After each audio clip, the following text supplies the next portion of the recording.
Bienvenue tout le monde sur Watch Mojo Français, c'est Matt et aujourd'hui nous vous présentons notre top 10 des musiciens qui ont réussi à clôturer leur carrière de la manière la plus idéale possible. I would find a way.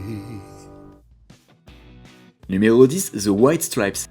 Savoir quand s'arrêter peut être difficile, mais pour Jack et Meg White, au moment où le 6e album fut terminé, l'heure était venue.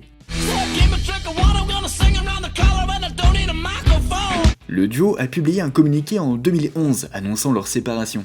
La raison, rien à voir avec des divergences créatives ou des échecs personnels. Non, Jack et Meg ont simplement estimé que le groupe avait fait son temps et ont décidé de préserver son héritage en y mettant fin.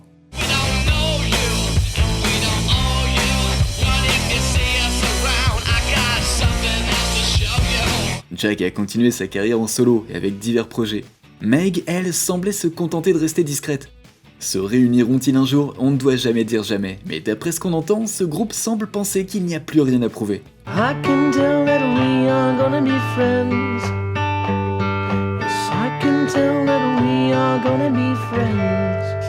Numéro 9, The Smiths. Ce groupe semblait destiné à se séparer avant longtemps. Ils n'ont été qu'une étoile filante. Avec un leader à l'ego aussi démesuré que celui de Morrissey, une collaboration à long terme était vouée à l'échec. Mais ce que The Smiths ont réussi, ce sont 4 albums adorés en 4 ans. La relation entre Morrissey et le guitariste Johnny Marr s'est effondrée et toute chance de réunion est morte en raison des nombreuses batailles juridiques entre eux. Mais The Smiths ont frappé quand le fer était encore chaud et ont créé un héritage incroyable. En passant, vous aussi, vous devriez frapper le bouton j'aime de notre vidéo.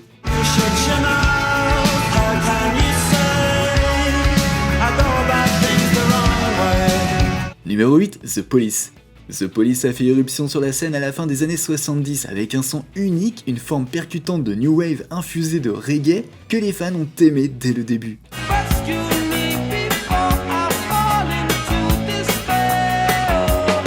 Ils sont aussi devenus maîtres de formes pop plus traditionnelles et au moment même où leur dernier album, Synchronicity, en faisait le plus grand groupe du monde, ils ont décidé de se retirer.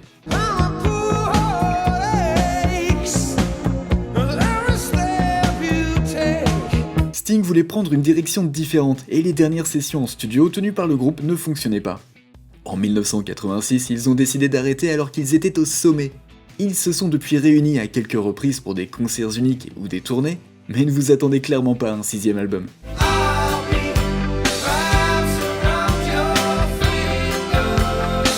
Numéro 7, The Velvet Underground. Il existe un vieil adage à propos de ce groupe qui affirme que seulement quelques centaines d'exemplaires de leur premier album ont été vendus, mais ceux qui les ont achetés ont tous formé un groupe.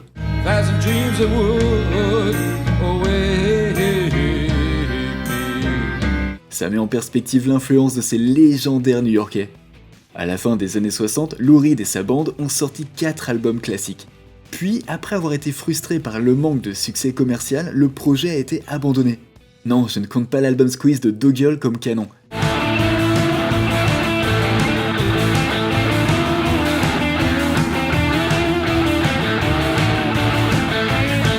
Reed a trouvé la gloire en solo, mais le groupe n'a plus jamais travaillé ensemble en studio. Cependant, cette série de 4 albums constitue un catalogue aussi solide que celui de n'importe quel groupe.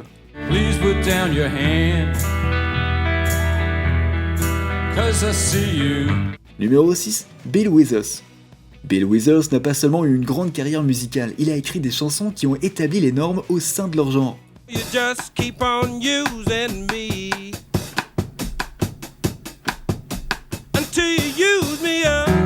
Il avait la trentaine quand sa carrière musicale a décollé et était assez sage pour se méfier du système par la suite. Tu te rends compte, Rémi, jusqu'où ils vont? Mais ils se permettent tout, hein. Il n'a quitté son travail quotidien qu'après être certain que son premier succès Ain't No Sunshine n'était pas un coup de chance. Puis, après seulement 18 ans en tant qu'artiste d'enregistrement, il s'est lassé du jeu. Ain't no sunshine when she's gone, and this house just ain't no home. À part quelques apparitions publiques, Withers a laissé son héritage tel quel, et nous devons l'admirer pour cela.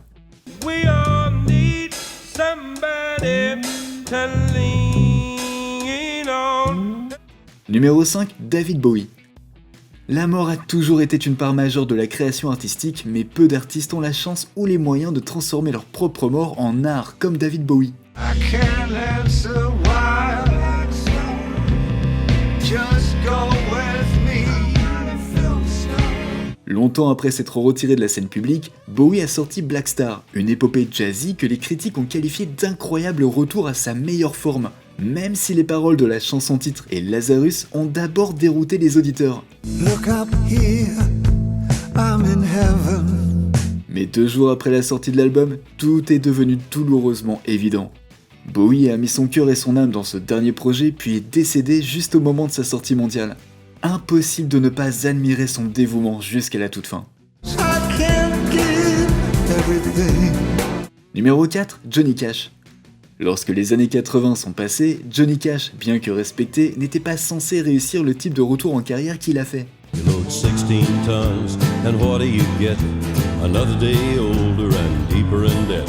Ses ventes avaient souffert dans les années 80, mais en 1994, sa collaboration avec Rick Rubin pour le premier de sa série d'albums American a tout changé. Tout d'un coup, cette légende a connu une énorme résurgence de son attrait public. I just hope you will let it go by. Cette série de succès a continué jusqu'à American 4 The Man Comes Around en 2002. Cash est décédé 1 an plus tard, mais son dernier single, Hurt, était un incroyable chant du cygne. La vidéo en particulier a aidé à clore sa carrière avec une déclaration vraiment magique sur sa vie. I will let you down. I will make you hurt. Numéro 3, Led Zeppelin. Led Zeppelin n'a jamais sorti un mauvais album.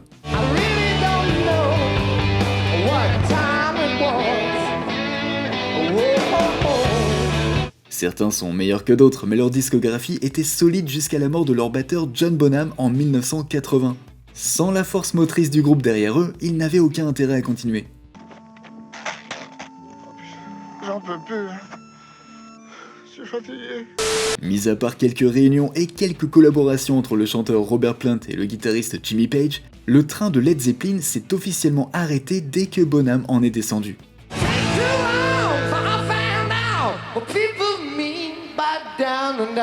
Bien sûr, la décision était hors de leurs mains, mais l'héritage du groupe n'a jamais souffert d'un mauvais album de retour ou d'un calendrier de tournée épuisant. Et c'est une très bonne façon de laisser là les choses.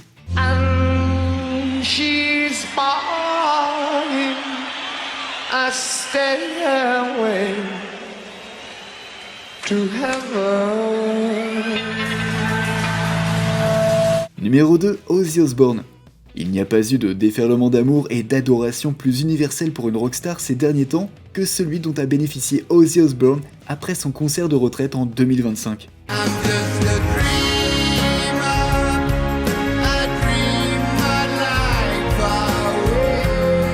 Sa santé était en grave déclin et l'ancien leader de Black Sabbath ne pouvait même plus se tenir debout.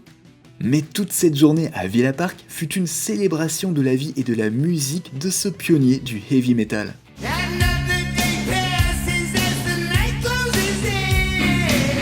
Ce qui a rendu le tout encore plus poignant est le fait qu'Ozzy est décédé juste 17 jours après ce dernier concert. Ce fut une pilule difficile à avaler pour les fans, mais quelle façon de partir, n'est-ce pas ?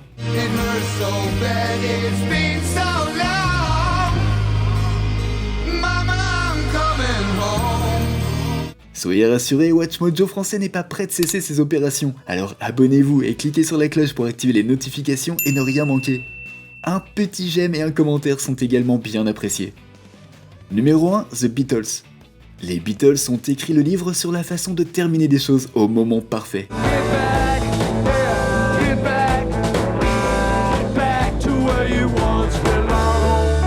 La plupart des groupes auraient de la chance de sortir un seul album qui approche ne serait-ce que la maîtrise du dernier disque de ce groupe. Et pourtant, ce n'était qu'une autre œuvre d'art classique de John, Paul, George et Ringo. Après les sessions d'enregistrement tendues qui nous ont donné Let It Be, le groupe est retourné en studio.